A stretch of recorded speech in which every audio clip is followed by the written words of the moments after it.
Bonsoir à tous. On se retrouve ce soir pour un nouvel épisode d'un livret au lit. Ce soir, nous allons traiter des œuvres choisies, sous-titrées Histoire de château d'Edward van Keyserling. Comme d'habitude, le nombre de pages, c'est un assez gros pavé, vous en avez pour 880 pages, et vous le trouverez au prix de 29 €. Voilà, la présentation du contenant est faite. Venons-en maintenant, comme d'habitude, à l'auteur que vous voyez ici en peinture. Donc Edward van Keyserling, qui est né en 1855 et est mort en 1918, n'est pas nécessairement l'auteur allemand le plus connu. Il est même largement inconnu, pour ainsi dire. Et d'abord, la première question qui se pose, c'est celle de sa nationalité. Est-il vraiment un auteur allemand ? Alors, je vais changer. Alors, j'ai mis la couverture, malheureusement. Tant pis, c'est pas grave. En effet, notre auteur est né dans le château de Telspadern, que vous voyez ici en photo, à Hanspot, dans ce qui est aujourd'hui Aispute en Courlande, territoire letton, et à l'époque, territoire impérial russe. On le comprend donc très facilement au lieu où nous sommes et au nom. Edward est un germano-balte, il appartient à l'une des plus grandes familles du lieu, descendant direct qu'il est d'un ancêtre venu participer aux croisades baltes au XVe siècle. Il appartient aussi plus largement donc à ce monde de l'aristocratie balte, de nationalité russe, de culture et de langue allemande. Allemagne avec laquelle les liens ne sont jamais rompus, il y vivra d'ailleurs la majeure partie de sa vie, et noblesse balte qui enfantera autant au service de Berlin et Munich que de Moscou et Saint-Pétersbourg. Le monde est bien entendu toujours complexe, question de cœur, question d'âme et question d'opportunité. Lui, individuellement, est profondément allemand, et la Russie est la grande absente de l'œuvre. Après tout, à sa naissance, la Russie n'administre le territoire que depuis un demi-siècle, et la frontière allemande est à, je ne saurais le dire, mais quelques dizaines de kilomètres à vol d'oiseau. Il faut bien avoir en tête qu'en 1900, on compte en Courlande 500 000 lettons, 50 000 Allemands, 30 000 Juifs, 20 000 Russes et 50 000 autres Polonais, Lituaniens, compagnie. La langue officielle est l'allemand, l'économie est allemande, la domination est allemande.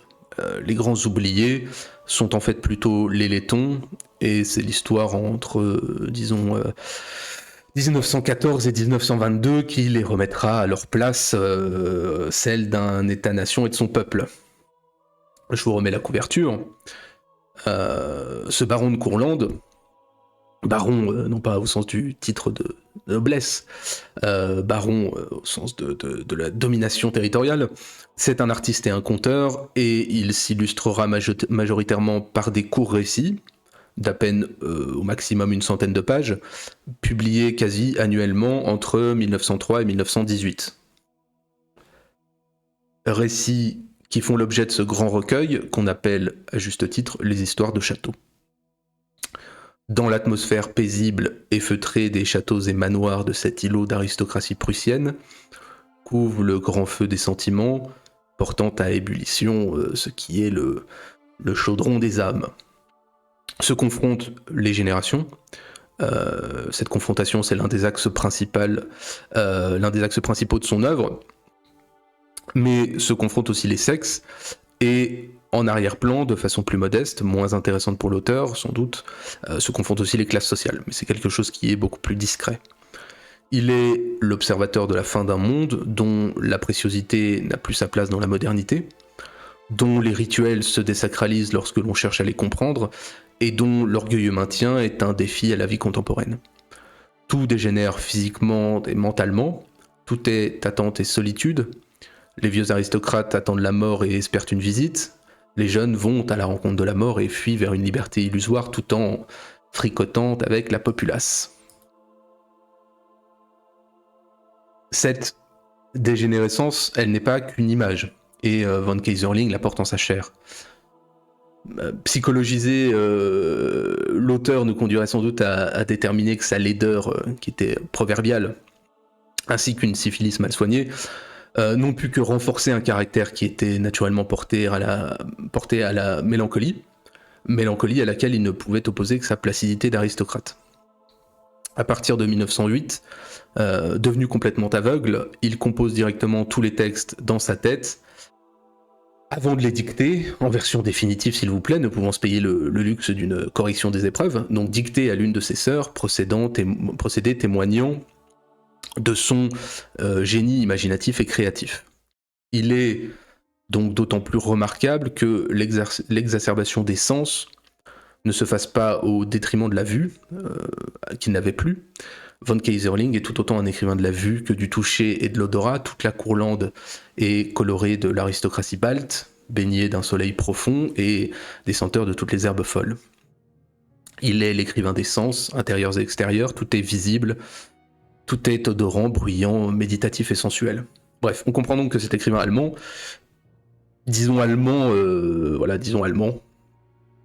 de culture, et qui mourra peu avant l'indépendance lettonne, est le dernier témoin d'une race éteinte et disparue. Il est un Atlante, si proche de nous qu'il peut encore nous faire vivre la vie d'un monde qui a cessé son existence il y a maintenant un siècle. Mais alors donc, que raconte ce livre ?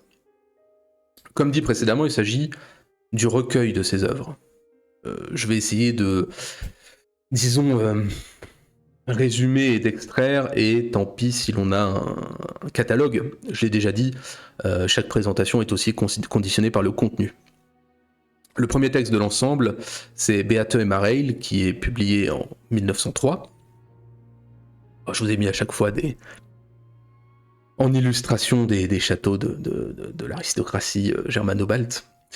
Donc c'est l'heure du mariage pour Gunther von Tarnif, qui épouse son amie d'enfance, Beate, qui est une page blanche et pure.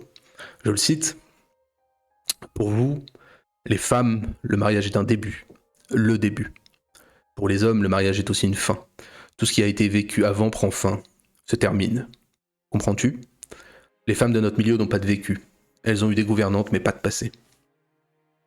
Mais on n'échappe pas aux lourdes lois de l'hérédité et du patrimoine sous tous ses aspects, avec ces châteaux vides, ces ancêtres dont on fuit le poids, les normes, les règles, une autodiscipline génétique. La liberté est finalement ailleurs, dans le monde bouleversé des gens du commun. Le château est profondément figé, l'autorité est celle des ancêtres et du père, et pourtant le peuple et la femme tiennent la réalité du pouvoir sur l'humain par notamment la sensualité. C'est une société que l'on découvre, semblable à d'autres milieux privilégiés. Les dames jouent une sonate au salon, les hommes jouent tranquillement aux cartes parmi les volutes des cigarettes anglaises. Le devoir militaire est depuis longtemps sans danger, ça changera bientôt, encore 10 ans. Le service de l'État est un appel lointain, on ne s'abaisse pas à faire des affaires, alors le temps ne manque pas, on médite, puis on s'ennuie, puis on aime, puis on se lasse, et alors on vieillit, puis on attend que la fin vienne clôturer tous les chapitres de l'existence. Ce sont les histoires d'amour de château, qui sont des histoires de pudeur et d'échauffement, histoires de normes sociales, de gens las et malheureux. Et puis finalement, nul n'échappe à son statut. L'aristocrate revient toujours au château, comme le pêcheur à la faute, comme le chien à son vomi, et tout se termine. Vient ensuite Été brûlant, le deuxième texte. Le texte aborde sous un premier aspect, un des points centraux de l'œuvre de Keyserling, la complexité des relations familiales et générationnelles dans l'aristocratie balte de son époque.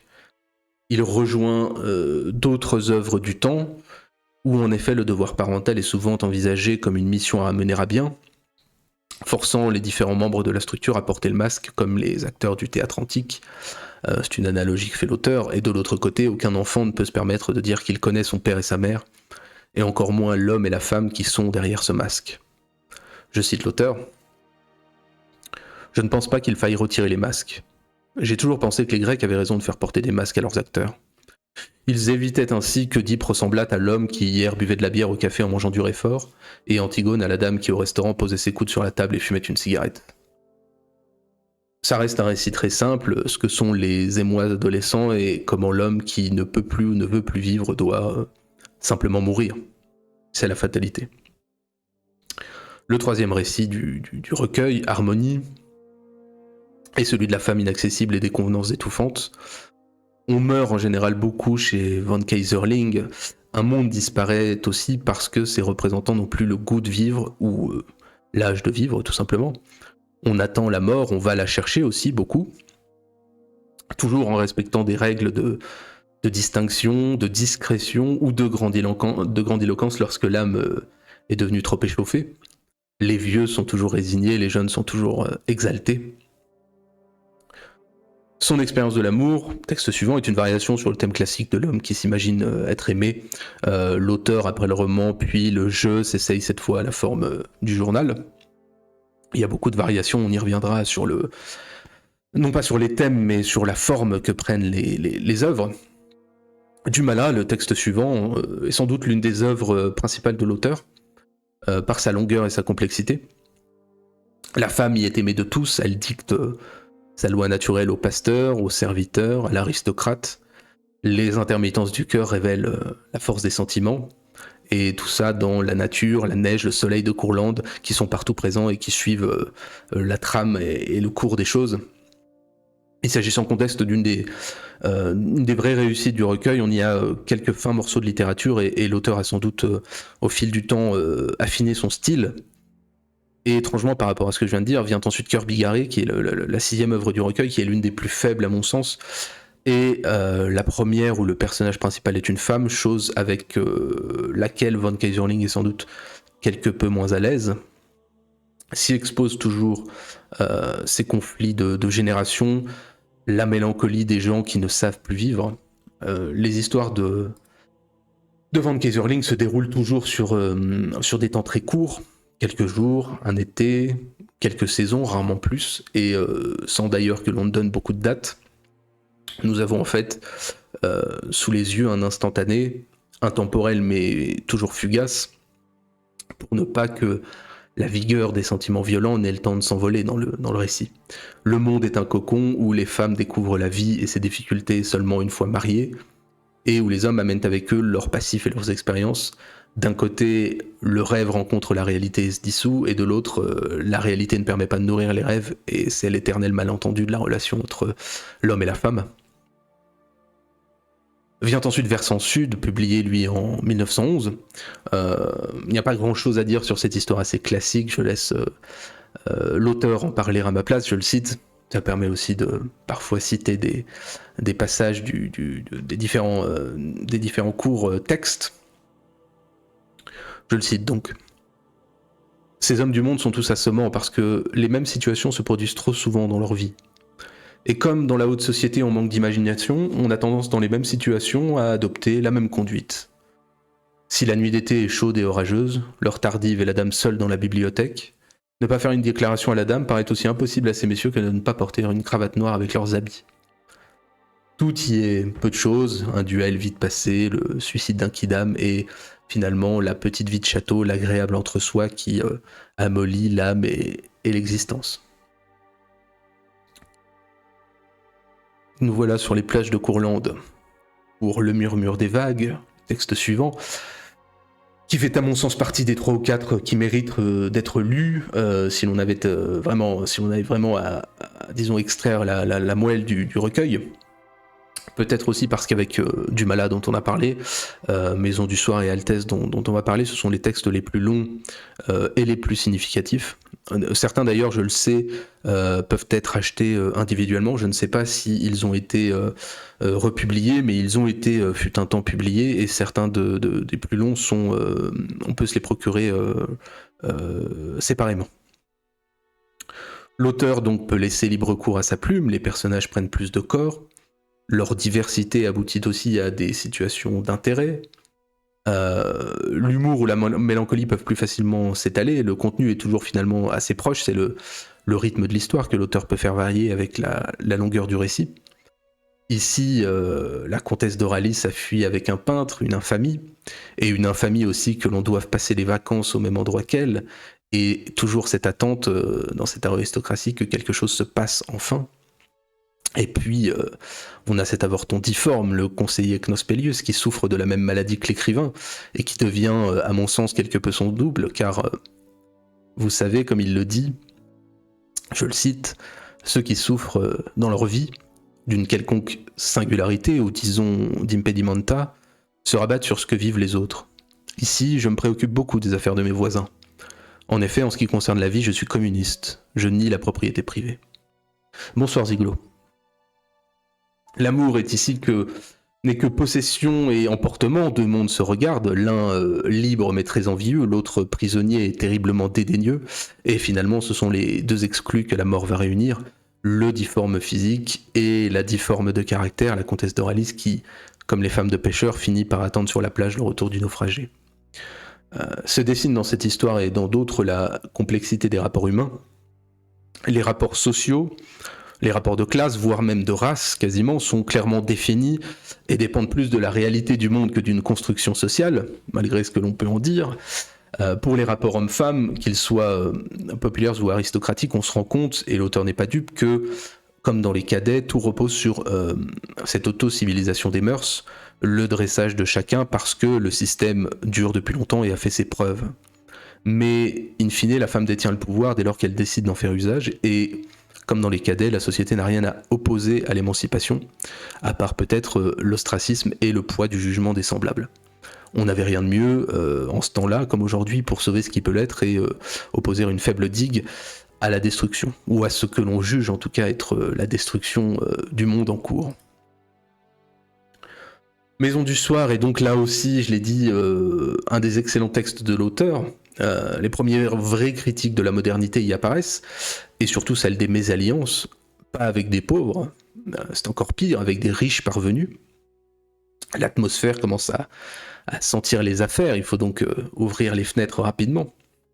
On dresse encore une fois un portrait subtil, comme beaucoup des récits du temps d'ailleurs, d'une société où les rapports de domination sont assez éloignés de ce que l'on pourrait croire.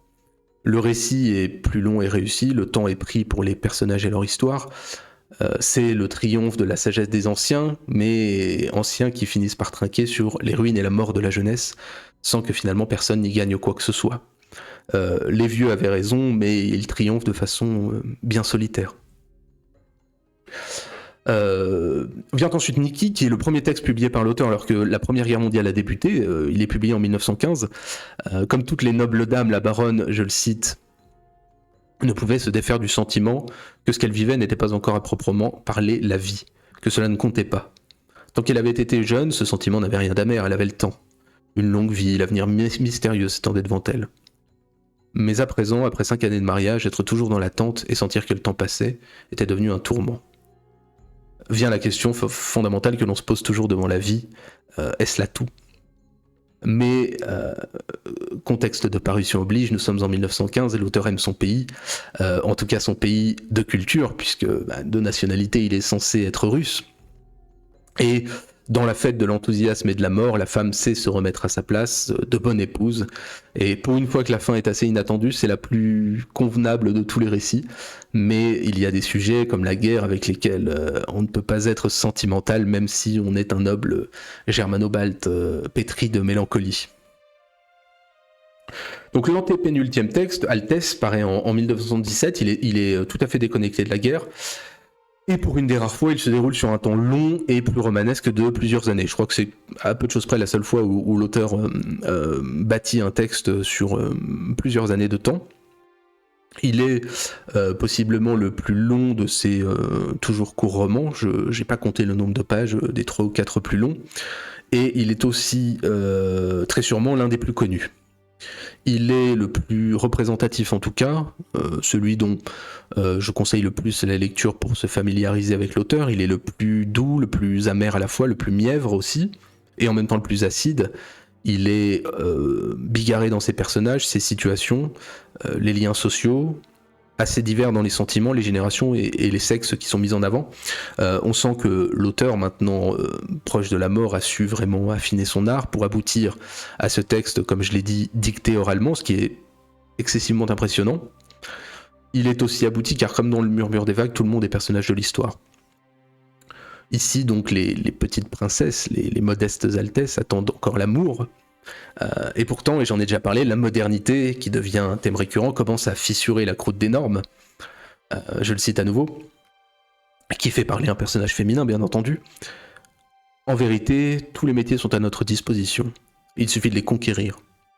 Nos frères ne restent pas non plus à la maison, et ils deviennent ce qu'ils ont envie de devenir. Pourquoi devrions-nous rester les éternelles filles de la maison ? Fille est un mot horrible. La fille est un être qui ne sert qu'à faire des va-et-vient pour aller chercher par exemple le châle de sa mère le soir quand il commence à faire un peu frais. Ici encore dans ce texte, les femmes ne savent pas comment vivre, les hommes sont traîtres. En fait, on retrouve ce qui fait l'humanité depuis toujours. La seule différence entre nous et l'auteur dans son époque, c'est d'être sans doute aujourd'hui un petit peu plus épais et d'en tirer une certaine dose de moraline. Eux composent bien plus avec la réalité, avec un certain fatalisme aussi, que l'on soit héritier de 1000 ans de tradition aristocratique ou de 1000 ans de tradition populaire, c'est la vie qui prime, sa réalité, et non les idéologies qu'on en tire. Et tout finit tôt tragique comme de juste pour des gens qui ont gaspillé leur vie à figurer. L'avant-dernier texte, dans un coin tranquille, pour la première fois le personnage suivi est un enfant, le texte est assez court, assez dispensable à mon avis, il est publié lui aussi en 1917, il revient un petit peu aux prémices de la guerre, à la mort à la mort et au père et à la mort du père. Beaucoup de choses diffuses dans le texte, dans le reste de l'œuvre sont condensées dans ce texte. À mon sens, et sans doute pas la plus grande réussite de Van Keyserling. Et enfin, le dernier texte, Les Enfants des Beaux Jours, qui est publié en 1918 de façon posthume, je crois. Je cite, c'est un sentiment fatal que de se rendre compte subitement que ce que l'on a fait n'a pas de sens. On suit un autre aristocrate, le Van Büchow, qui règle toute sa vie, qui s'astreint à avoir des buts. Sauf qu'il a un frère très différent de lui, joueur, plein de vie. C'est un thème, je l'ai noté parce que c'est un thème que l'on retrouve d'ailleurs dans un autre grand livre allemand, les Buddenbrook de Thomas Mann, dont on reparlera peut-être un jour, peut-être pas des Buddenbrook, mais de Thomas Mann, ça c'est une certitude. Sauf que chez Thomas Mann, on évite de séduire la femme de son frère. L'histoire est d'une tristesse vraiment profonde, comme tout d'ailleurs les derniers textes de l'auteur, qui sont fondamentalement marqués par la guerre, marqués par sa maladie, et marqués aussi par la mort qu'il s'en proche. Il mourra de toute façon cette même année en 1918. Ah oui, et je vous ai mis d'ailleurs là en image le château Stommersee, qui est un des rares biens non nationalisés, qui appartient toujours à des descendants de la noblesse balte, et dans lequel Di Lampedusa a vécu quelques années, l'auteur du Guépard, voilà, pour ceux qui ne savent pas, dont la femme était d'origine germano-balte.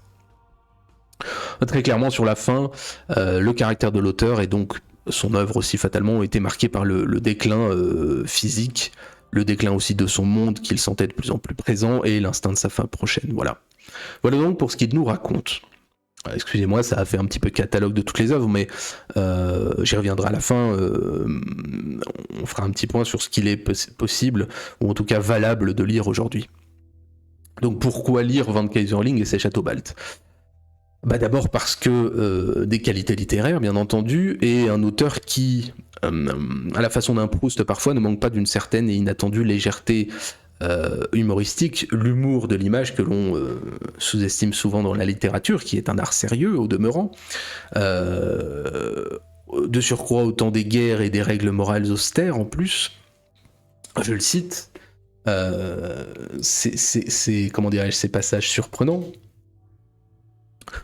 Dans la cuisine des maîtres, aux carreaux bleus et blancs, on préparait les vols au vent farcis au Godiveau pour Noël. Monsieur Michek, le chef cuisinier, souffrait d'un ulcère qui le rendait très irritable. Quand Trine, la souillon, était trop insupportable, il se retirait dans l'arrière-cuisine et jouait de la flûte. Il ne s'agit pas de se taper sur les cuisses, il s'agit de se rendre compte de cette légèreté d'esprit qui demeure et qui nous est aujourd'hui assez étrangère dans un monde par ailleurs d'une profonde gravité. Ah, je vous ai mis une famille de Courlande. Oui, ça se fait à Libo, la photo. Libo, aujourd'hui, c'est en Lettonie, ça doit être Liepaja, je crois. Bref. On peut trouver Van Keyserling Mièvre, tout est histoire d'amour, sentiment de château, titre et émotion. Pour autant, si l'on creuse, on y trouvera une analyse fine de la complexité des relations. On y trouvera la netteté du propos et des caractères, on y trouvera la puissance éternelle des femmes, le jeu des hommes, et aussi la fracture des générations. On y trouvera aussi de façon pas forcément surprenante, ni inattendue, mais en tout cas réelle et exprimée, une grande liberté. Tout est beaucoup plus sensuel, voire sexuel qu'on ne pourrait le croire. Tout exhale en fait le besoin de vivre dans son œuvre. Je le cite à nouveau. C'est étrange. Après avoir vécu un certain nombre d'années, nous devenons vieux, c'est dans l'ordre des choses. Seulement, tout notre être ne se range pas à cette équation. Quelle que soit l'expérience et la sagesse que la vie ajoute aux années d'âge, tout ce que nous avons été demeure en nous. En chaque homme se cache encore le jeune garçon, avec ses folies. Et s'il ressurgit sur le tard, nous allons de surprise en surprise. Donc oui, le lecteur du XXIe siècle aura le droit de trouver sa mièvre et convenue, mais au détour d'une convenance, on tombe sur la phrase rare, celle qui sonne juste au cœur et à l'esprit. Et en fait, l'œuvre, je crois que c'est ce qui la résume le mieux, l'œuvre exhale, je crois que je cite de mémoire, mais je ne sais plus, parce que je n'ai pas pris de citation mais, sur ce point-là, mais l'œuvre exhale une agréable absence de profondeur. Il n'y a rien de profondément philosophique, c'est une classe sociale dont on voit la peinture qui se contente de vivre et de vibrer. Je me permets de boire un petit coup, excusez-moi.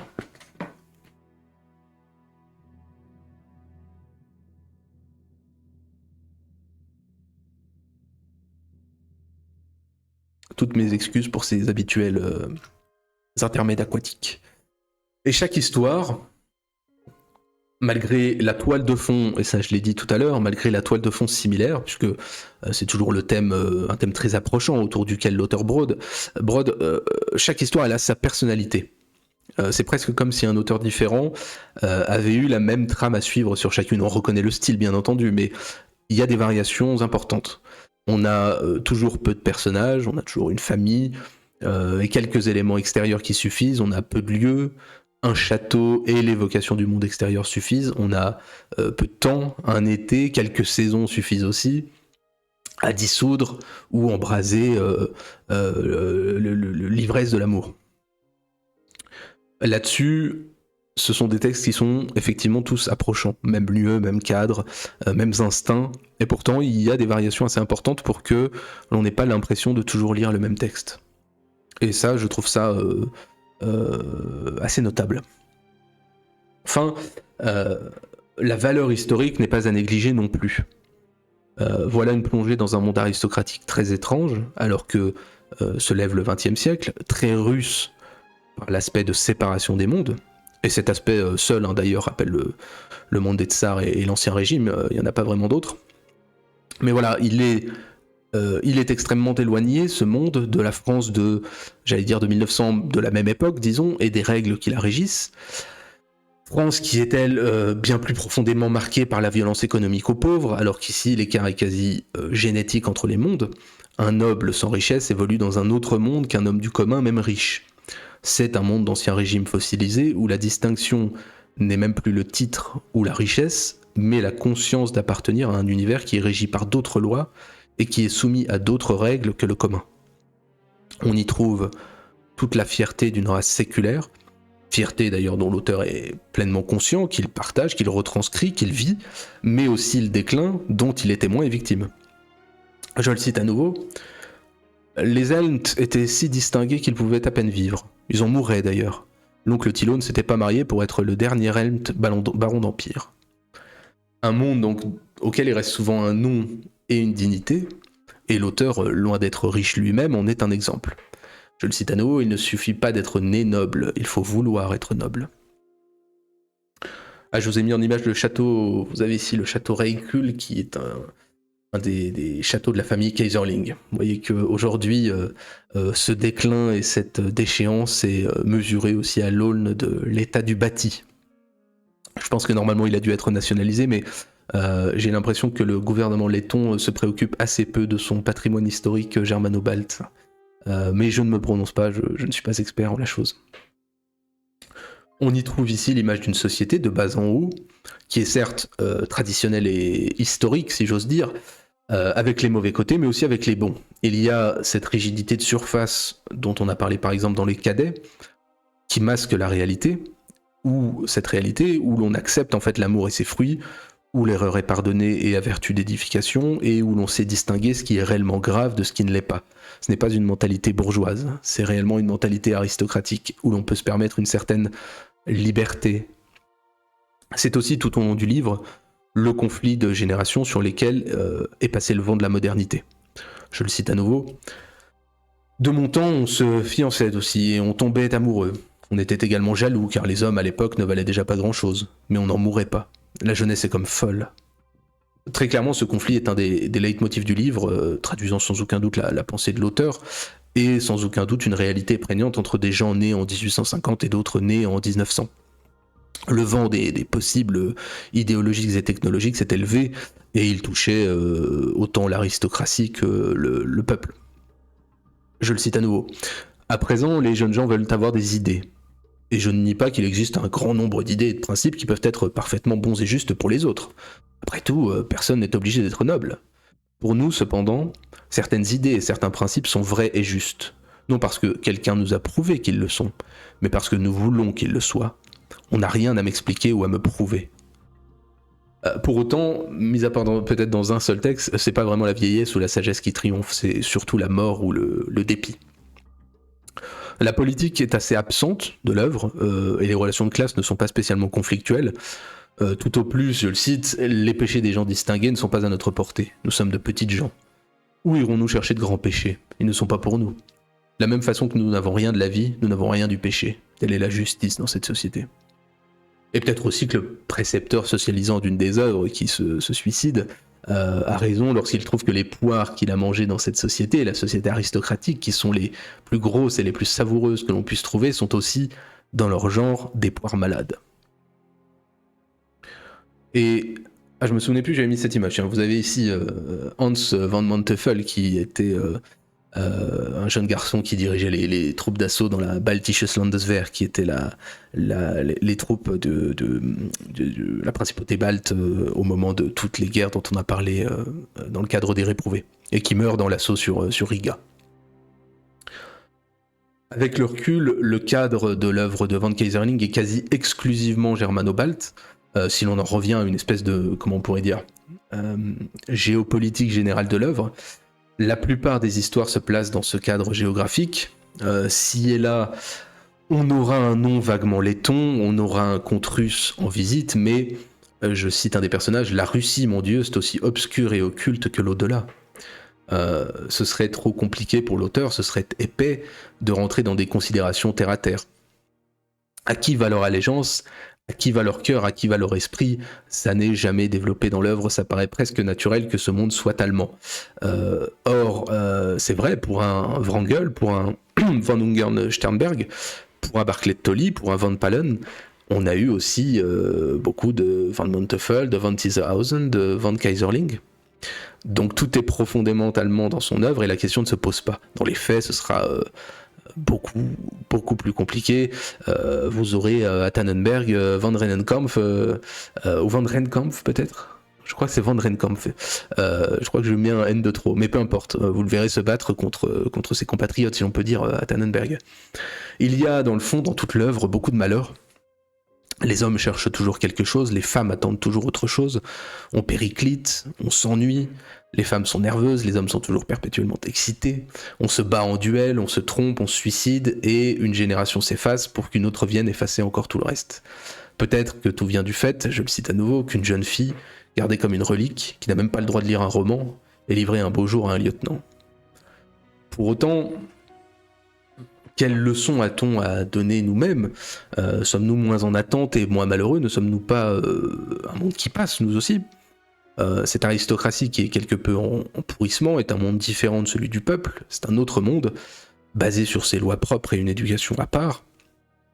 On peut se poser la question de ce qu'a l'aristocratie aujourd'hui de moins vulgaire que nous. Elle a sans aucun doute l'aristocratie au sens aujourd'hui, bien entendu, de classe. Elle a conservé l'argent, elle n'a pas gardé la distinction et une part de culture dans l'ancien monde.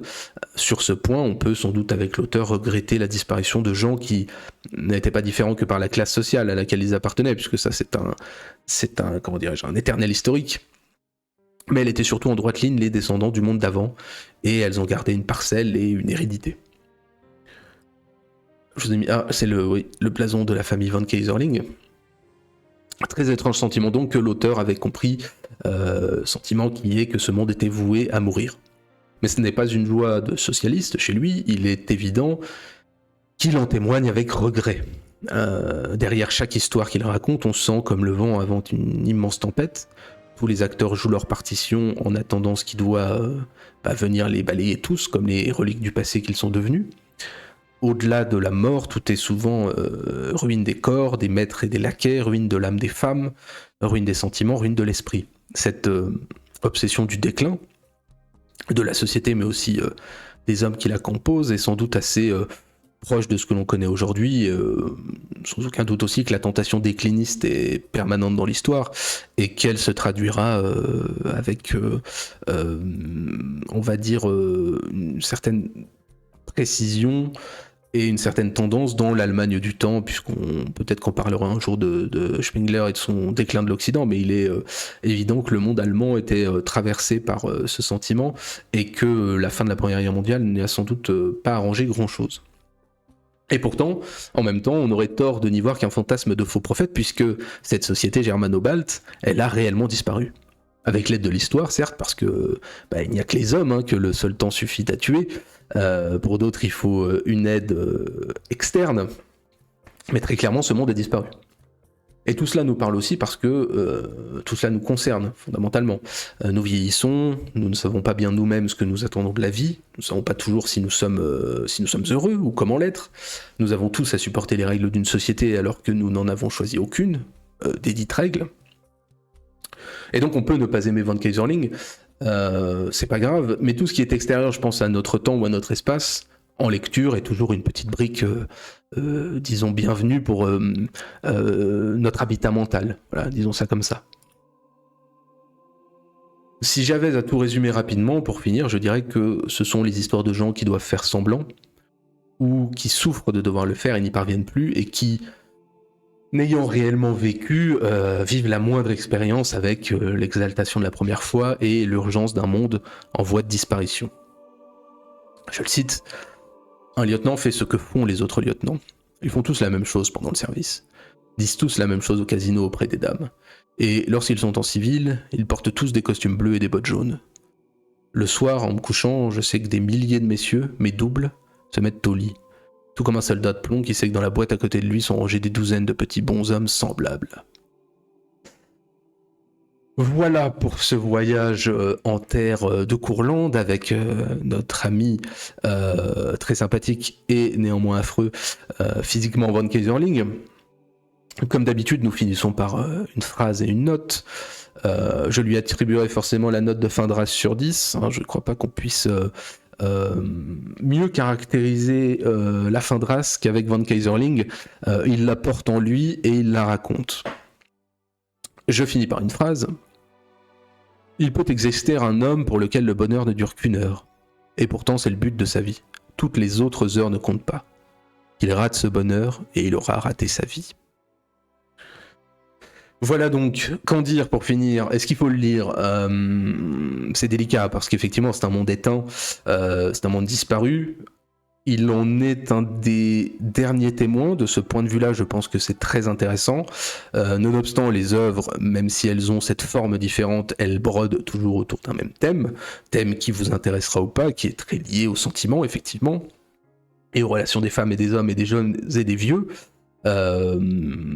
Peut-être qu'il vaut mieux... Alors le livre n'est pas trop cher, pour 880 pages, vous le trouvez à 30€, c'est pas scandaleux. Maintenant, je peux comprendre que ça puisse être une lecture difficile. Dans la répétition, on n'est pas forcément habitué aux compilations de courts romans. Peut-être que vous pouvez, dans le doute, essayer de vous procurer une des œuvres, on va dire, individualisées, séparées. Peut-être Altesse par exemple, ou Dumas, ou je sais pas lesquels sont publiés seuls, je sais qu'il y en a au moins 3 ou 4. Vous pouvez essayer la chose, voir si ça vous plaît.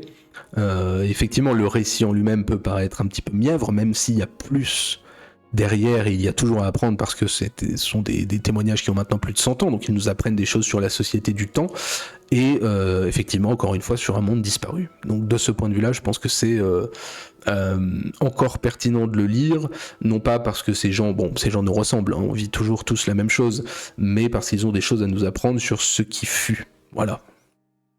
Et de ce point de vue-là, je pense que c'est une lecture qui peut être intéressante. En tout cas, je n'ai pas passé, moi, je l'ai lu, c'était la deuxième fois, je pense, pour la préparation de ces notes. J'ai jamais passé un mauvais moment avec Van Keyserling. Vous n'allez pas pleurer non plus, mais c'est pas un moment désagréable. La Courlande n'est pas un endroit barbare et froid. Voilà. Donc voilà pour ce soir, voilà pour ce petit voyage en Courlande. Donc pour la suite des hostilités qui nous attendent, normalement mercredi, nous avons une petite session sur K-Culture, possiblement. On verra s'il y a des volontaires ou non. Vendredi à 21h, poursuite de la partie en ligne sur Crusader Kings 2. Avec la même fine équipe. Et dimanche prochain, ce sera assez court, je pense. Alors ça m'ennuie de faire 2 sessions un peu de jeu, mais malheureusement, le créneau de réception n'a pas été pris. Il y a des candidats et ça viendra, mais j'ai peur qu'ils concentrent un peu tout au même moment, donc je vais essayer de répartir les choses. Et puis donc dimanche, la croisade sur le Danube, dimanche 21h, Jean de Vavrin. Alors à mon avis, ce sera assez court. Je pense pas que la restitution dure plus de 20 ou 25 minutes, je pense. De toute façon, c'était l'objectif à la base. Moi, je visais des vidéos littéraires qui durent entre 15 et 20 minutes. Et puis, je me rends compte que l'inflation des notes et des choses à dire fait que, parfois on déborde un petit peu de tout ça. Donc, effectivement, ce sera plutôt usuellement entre 30 minutes et 1 heure. Mais là, ce sera, je pense, que ça devrait tenir en moins d'une demi-heure parce que le texte est assez court et que c'est un texte historico-littéraire, voilà, on est entre deux et ça devrait être peut-être plus court que cette semaine. Voilà, donc mercredi, K-Culture au Verdun en fonction des présents. K-Culture étant un jeu de culture générale qui peut être un petit peu rigolo sans qu'il soit trop... ça garde un petit peu de légèreté. Voilà, on n'est pas dans le trivial poursuite, on n'est pas en train de se la mesurer non plus. Les questions sont assez triviales, donc n'hésitez pas à venir participer. Il y a vraiment de tout. Vous aurez des questions sur des musiques urbaines, vous aurez des questions sur des drapeaux, sur des chants du grillon, que sais-je. Donc n'hésitez pas à venir.